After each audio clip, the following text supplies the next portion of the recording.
اعوذ باللہ من الشیطان الرجیم بسم اللہ الرحمن الرحیم زین للناس حب الشہوات من النساء،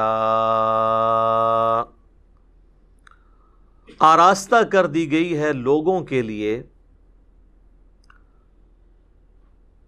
خواہشات کی محبت عورتوں میں، اور پھر آنورڈ 5 مزید چیزیں اللہ تعالیٰ نے گنوائی ہیں، لیکن ٹاپ آف دا لسٹ جس چیز کو ڈسکس کیا وہ عورت کی آزمائش ہے، یا عربی میں ہم اسے کہتے ہیں فتنہ۔ ایک فتنہ وہ ہے جو پنجابی میں استعمال ہوتا ہے، وہ ڈیفرنٹ ہے۔ یہ ہے ٹیسٹ، آزمائش، جس کے ذریعے اللہ تعالیٰ آزماتا ہے۔ تو آپ دیکھ لیں کہ یہ جو 6 چیزیں اللہ تعالیٰ نے اس آیت مبارکہ سورہ آل عمران کی آیت نمبر 14 میں گنوائی ہیں، اس میں پہلے نمبر پہ عورت کے فتنے کا، اس کی آزمائش کا ذکر کیا ہے۔ پھر اس کے بعد بیٹے، اس کے بعد پھر سونا اور چاندی کے جو جوڑے ہوئے خزانے، یعنی کرنسی آج کی ماڈرن فارم، اس کے بعد نشان لگے ہوئے گھوڑے، آج کی ماڈرن فارم مہنگی مہنگی گاڑیاں، اس کے بعد پھر چوپائے اور کھیتی، آج کل کے آپ پلاٹ سمجھ لیں، چاہے وہ زرعی اراضی ہو یا دوسری ہو، اور مال مویشی تو ہم ویسے ہی ایک ٹرم کے طور پہ استعمال بھی ہوتا ہے۔ آج بھی آپ اگر چلے جائیں جنوبی پنجاب کی طرف تو وہ مویشی کو مال ہی کہہ رہے ہوتے ہیں، وہ بھی ایک ذریعہ ہے۔ تو یہ 6 چیزیں گنوائی ہیں، ان میں ٹاپ آف دا لسٹ اللہ تعالیٰ نے عورت کا ذکر کیا ہے۔ اس میں کوئی شک نہیں ہے کہ عورت کی جو آزمائش ہے یہ اس دنیا کی بڑی آزمائشوں میں سے ایک آزمائش ہے۔ صحیح مسلم میں حدیث ہے کہ اللہ کے محبوب صلی اللہ علیہ وآلہ وسلم نے فرمایا کہ اللہ تعالیٰ نے جنت کو ناگوار چیزوں سے ڈھانپ رکھا ہے، یعنی ہر وہ چیز جو دنیا میں مشکل ہے نا، وہ جنت کی طرف لے جانے والی چیز ہے، جو انسان کی طبیعت کے اوپر ناگوار ہے۔ ظاہر ہے نمازوں کی مشقت، روزوں کی مشقت، حلال اور حرام میں فرق کرنے کی مشقت، آنکھوں کی حفاظت کی مشقت، پیٹ کی حفاظت کی مشقت، ہاتھوں کی حفاظت کی مشقت، زبان کی حفاظت کی مشقت، یہ تمام ناگوار چیزیں ہیں۔ یعنی ہر وہ چیز جو دنیا میں کرنے سے اللہ تعالیٰ نے منع فرمایا ہے، اس کی اٹریکشن چونکہ دل کے اندر ڈال دی ہے، لہٰذا اس چیز سے رکنا یہ ناگوار چیز ہے۔ تو مسلم شریف کی حدیث کے الفاظ ہیں کہ اللہ تعالیٰ نے جنت کو ناگوار چیزوں سے ڈھانپ رکھا ہے اور جہنم کو خوشنما چیزوں سے ڈھانپ رکھا ہے۔ یعنی جہنم کے اوپر جس کو ہم کہتے ہیں نا کہ اڑنگا لگایا ہوا ہے کہ کوئی بھی پاس سے بھی گزرے گا اس کی طرف اٹریکٹ ہو جائے گا۔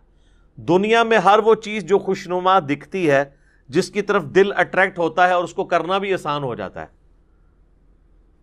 ظاہر برائی کو کرنا دنیا میں آسان ہے ایز کمپیئر ٹو نیکی کرنے کے، تو وہ تمام کی تمام خوشنما چیزیں بظاہر خوشنما ہیں لیکن وہ جہنم کی طرف لے جانے والی۔ اسی کی ایکسپلینیشن اس حدیث میں ہے جو سنن ابی داؤد، جامعہ ترمذی، سنن نسائی، ابن ماجہ میں موجود ہے کہ جب اللہ تعالیٰ نے جنت کو پیدا فرمایا تو حضرت جبرائیل علیہ السلام سے کہا کہ جائیں اور جنت دیکھ کر آئیں۔ تو جب واپس آئے تو اللہ نے پوچھا کیسا پایا، تو انہوں نے کہا یا اللہ کمال جگہ تو نے بنائی ہے، مجھے ہی نہیں لگتا کہ کوئی شخص تن من دھن نہ لگا دے اس جنت میں پہنچنے کے لیے، یہ تو ساری جنت میں پہنچ جائیں گے، جگہ ہی ایسی ہے۔ اللہ تعالیٰ نے پھر جنت کو ناگوار چیزوں سے ڈھانپ دیا اور پھر کہا کہ اب جا کے جنت کو دیکھو۔ جنت کو جب جبرائیل علیہ السلام نے دیکھا تو انہوں نے کہا یا اللہ مجھے نہیں لگتا کہ اب کوئی شخص جنت میں جانے میں کامیاب ہوگا، کیونکہ تو نے اس میں ہرڈلز ہی اتنی ڈال دی ہیں کہ جنت تک پہنچنے کے لیے وہ تمام آبسٹیکلز عبور کرنی پڑیں گی۔ پھر اللہ نے کہا جا کے ذرا جہنم کو وزٹ کرو۔ واپس آئے، کہا یا اللہ توبہ توبہ، یہ تو بڑی سختی کی جگہ ہے، کوئی شخص بھی کوئی ایسا عمل کرنے کی کوشش نہیں کرے گا کہ وہ اس تک پہنچ جائے۔ پھر اللہ تعالیٰ نے جہنم کو خوشنما چیزوں سے ڈھانپ دیا اور پھر فرمایا کہ جاؤ اب جا کے جہنم وزٹ کرو. وہ جب وزٹ کر کے آئے تو انہوں نے کہا یا اللہ مجھے نہیں لگتا کہ کوئی بندہ جہنم میں جانے سے بچ سکے گا، کیونکہ اٹریکشن ہی اتنی رکھی ہے تو نے. جہنم کے اندر نہیں، جہنم کے باہر، جس کو پنجابی سے کہنا ہے کڑگا لگیا ہوا ہے شکار کرنے کے لیے. اسی آزمائش کے اوپر تو پھر جنت ہے. تو وہ جو خوشنما چیزیں جنہوں نے جہنم کو ڈھانپ رکھا ہے، ان میں سے پہلی چیز عورت کا فتنہ ہے. صحیح مسلم میں حدیث ہے، نبی صلی اللہ علیہ وآلہ وسلم نے فرمایا کہ دنیا متاع ہے، برتنے کی جگہ ہے، اور سب سے بہترین متاع نیک بیوی ہے. دوسری طرف یہ بھی اسپیکٹ ہے کہ نیک بیوی جنت تک پہنچنے کا ذریعہ بن سکتی ہے. عورت آزمائش ضرور ہے، لیکن اگر نیک عورت ہوگی، نیک بیوی ہوگی، تو دنیا میں اس سے بہترین برتنے کی کوئی چیز نہیں ہے. دنیا میں بھی نفع اور آخرت میں جانے کا، جنت میں جانے کا سبب بھی. ایک اور حدیث ہے بخاری اور مسلم دونوں میں، نبی صلی اللہ علیہ وآلہ وسلم نے فرمایا میں اپنے بعد تمہارے لیے عورت سے بڑا کوئی فتنہ شمار نہیں کرتا. یہ آپ علیہ السلام نے اپنے وفات کے دنوں میں وصیتیں کرتے ہوئے فرمایا کہ میرے بعد سب سے بڑی آزمائش جو تم پہ ہے وہ عورت کے فتنے کی شکل میں آئے گی. اب عورت کا فتنہ ایک تو سیکس کے پوائنٹ آف ویو سے بھی ہو سکتا ہے، اور ایک اس پوائنٹ آف ویو سے کہ کوئی شخص اپنی بیوی کی محبت کے اندر جو جائز ہے ایکسٹریم رویہ اڈاپٹ کرے کہ اللہ کی حدوں کو توڑ دے، یا بیویوں کے ساتھ حسن سلوک نہ کرے اور ان کے جو جائز حقوق ہیں ان کو نہ دے، اور اس کے سبب اللہ تعالیٰ کے وہ عذاب کا مستحق ہو جائے. دونوں صورتوں میں عورت آزمائش ہے. ایک اور حدیث ہے بخاری اور مسلم میں، تیسری حدیث. یہ آلموسٹ 12 احادیث ہیں جو میں اس میں کور کروں گا. تیسری حدیث بخاری اور مسلم دونوں میں موجود ہے. دو تو میں چونکہ تمہیدن بیان کر چکا ہوں، یہ 10 احادیث ہیں کنزیکٹو، کہ نبی صلی اللہ علیہ وآلہ وسلم نے فرمایا کہ عورتوں کے پاس جانے سے بچو، یعنی ان عورتوں سے مراد غیر محرم عورتیں. تو صحابہ نے پوچھا کہ دیور کے بارے میں آپ کا کیا پوائنٹ آف ویو ہے؟ تو آپ نے فرمایا دیور تو موت ہے، یعنی سب سے زیادہ پردے کا اہتمام دیور سے کرنے کی ضرورت ہے. اور ظاہر ہے ایک گھر کے اندر تو فزیکل پردہ مشکل ہے، بہتر تو یہ کہ الگ گھر ہو، تو وہاں پھر نگاہوں کا پردہ ہوگا، نگاہ جھکا کر بات کرنا، جسے غض بصر کہا جاتا ہے عربی میں. سورۃ النور کے اندر اس کی تلقین ہے. اس کانٹیکسٹ میں میں نے دو ڈیٹیل لیکچر دیے ہیں. مسئلہ نمبر 161A غض بصر سے متعلق 17 صحیح الاسناد حدیث، اور اسی کا پارٹ B تھا 161B مسئلہ عورتوں کے حجاب اور پردے سے متعلق. چوتھی حدیث جامعہ ترمذی میں ہے کہ نبی صلی اللہ علیہ وآلہ وسلم نے فرمایا کہ جب کوئی دو مرد و عورت کسی جگہ الگ ہوتے ہیں، اب ظاہر اس سے مراد میاں بیوی نہیں، جو نامحرم رشتہ ہے، تو تیسرا ان میں شیطان ہوتا ہے. تو یہ جو لوگ کہتے ہیں نا جی ہماری محبت بڑی پاکیزہ محبت ہے، اور ہر بندے نے پاکیزگی کی لمٹس بھی اپنی رکھی ہوئی ہیں. کوئی شخص صرف فون پہ بات کرنے کو پاکیزہ محبت سمجھتا ہے، کوئی ہاتھ لگانے کو پاکیزہ محبت سمجھتا ہے، کوئی ایک سٹیپ اس سے آگے جانے کو پاکیزہ محبت سمجھتا ہے، اور اس سے آگے جانے کو وہ گناہ شمار کرتا ہے. حالانکہ اسلام میں نامحرم مرد و عورت کا کوئی اس اعتبار سے رشتہ نہیں ہے. حتیٰ کہ یہ جو منگیتر والا کانسیپٹ ہے نا، یہ بھی غلط ہے. منگیتر بھی آپس میں نامحرم ہے جب تک کہ نکاح نہ ہو جائے. آفیشیل بانڈنگ جو شریعت میں ہے وہ نکاح کا بانڈ ہے.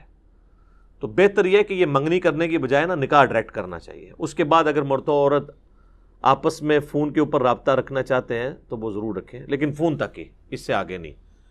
کیونکہ نکاح کے بعد جب تک رخصتی نہ ہو تو مرد و عورت آپس میں کوئی بھی کسی قسم کا تعلق قائم نہیں کر سکتے، ورنہ تو یہ معاشرے کی جڑیں ہی پھر کٹ جائیں گی. اور اس قسم کے کیسز پھر سامنے آتے ہیں اور وہ آپ جوڈیشری میں بھی پروف نہیں کر سکتے، اور پھر معاملات کہاں سے کہاں بگڑ جاتے ہیں. لہٰذا یہ کہنا کہ جی نکاح ہو گیا تو اب ہر طرح کا تعلق جائز ہو گیا، نہیں، جب تک رخصتی نہ ہو نکاح کے بعد والے تعلقات اس کے لیے جائز نہیں ہوں گے۔ 5ویں حدیث صحیح مسلم کی ہے، نبی علیہ السلام سے پوچھا گیا جو اچانک نظر اٹھ جاتی ہے، تو آپ نے فرمایا کہ اللہ نے مجھے اس چیز سے منع کیا ہے اور حکم دیا ہے کہ اگر اچانک نظر اٹھ جائے تو میں فوراً اپنی نظر ہٹا لوں۔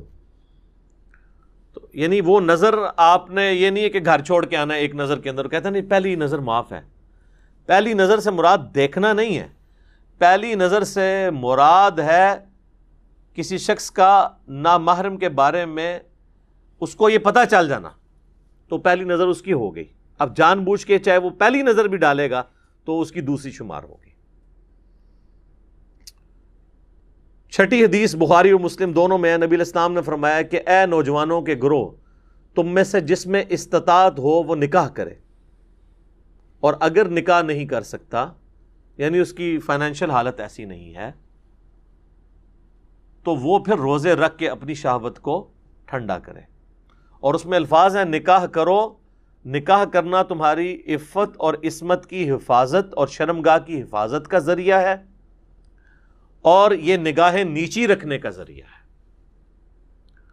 اب یہ بھی ایک تلخ حقیقت ہے کہ ہمارے معاشرے میں نکاح کی سرمنی اور شادی کی سرمنی اتنی مشکل کر دی گئی ہے کہ جو لوگ فائنینشلی افورڈ بھی کر رہے ہوتے ہیں پھر بھی حالات و واقعات ان کے لیے ایسے نہیں بن پاتے کہ وہ شادی کر سکیں۔ اور دوسری طرف یہ بھی ایکسٹریم ہے کہ ایک شخص فیملی کو سپورٹ کر ہی نہیں سکتا اور آپ زبردستی اس کی شادی کروا دیں کہ جی یہ بعد میں بندے کا پتر بن جائے گا، الٹا آپ 2 خاندانوں میں لڑائیاں ڈلوا دیں گے۔ تو یہ بھی کوئی اپروچ نہیں ہے۔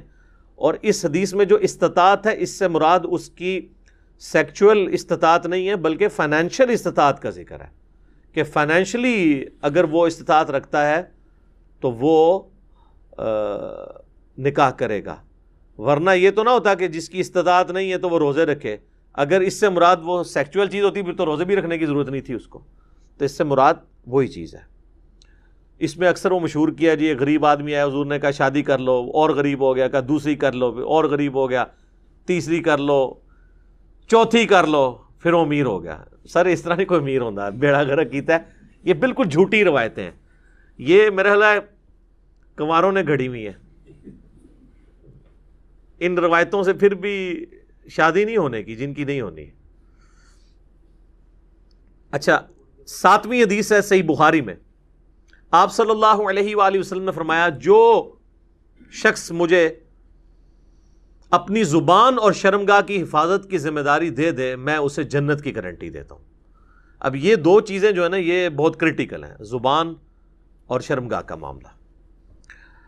8ویں حدیث صحیح مسلم میں ہے، نبی صلی اللہ علیہ وآلہ وسلم نے فرمایا یہ دنیا بڑی میٹھی ہے، سرسبز و شاداب ہے، اور اللہ نے دنیا میں تمہیں اپنا خلیفہ بنایا ہے، اب وہ یہ دیکھے گا کہ تم کیسے اعمال کرتے ہو۔ اور پھر آپ علیہ السلام نے فرمایا کہ تم دنیا اور عورت کے فتنے سے بچنا۔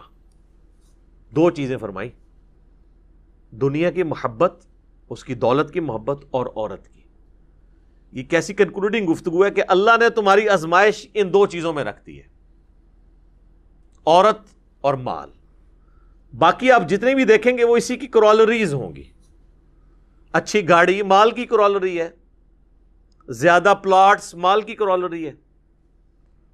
تو دنیا کی محبت، اس کے مال کی محبت اور عورت سے بچنا۔ اللہم انی اعوذ بک من فتنۃ النساء، اللہم انی اعوذ بک من فتنۃ الدنیا وعذاب الآخرہ، آمین ثم آمین۔ 9ویں حدیث جامعہ ترمذی میں ہے، نبی علیہ السلام نے فرمایا تم نے کوئی بھی 2 محبت کرنے والے میاں بیوی سے بڑھ کر نہیں دیکھے ہوں گے۔ یعنی یہ حقیقت بات ہے، دنیا میں جو اللہ نے محبت میاں بیوی کے درمیان رکھی ہے نا، اس طرح کی ایکسٹریم محبت اور کلوزنس کسی بھی اور رشتے کے اندر نہیں ہے۔ اسلام میں خاندان کی اکائی ہی میاں بیوی ہیں۔ ویسے انڈیا پاکستان میں تو ماں باپ کو ذرا اوپر کا درجہ دیا جاتا ہے، وہ جس لیول پہ درجہ ہے وہ اپنی جگہ ہے، لیکن جو بیسک یونٹ ہے نا خاندان کا، وہ میاں بیوی کا رشتہ ہے. اسی لیے تو مسلم شریف میں آتا ہے نا کہ شیطان کا تخت پانیوں پہ لگا ہوا ہے. جو آج کل کے ماڈرن اسکالرس کا موقف ہے، ہو سکتا ہے یہ برمودا ٹرائنگل پہ ہی شیطان کا تخت لگا ہو، اور وہ شام کے وقت اپنے سارے چیلوں سے رپورٹ لیتا ہے. تو ہر اس کا چیلا آ کے مختلف قسم کے گناہ گنواتا ہے کہ آج میں نے فلاں سے فلاں کروائی، فلاں سے فلاں گناہ کروایا. ایک چیلا آ کے کہتا ہے آج میں نے میاں بیوی کے درمیان علیحدگی کروا دی ہے.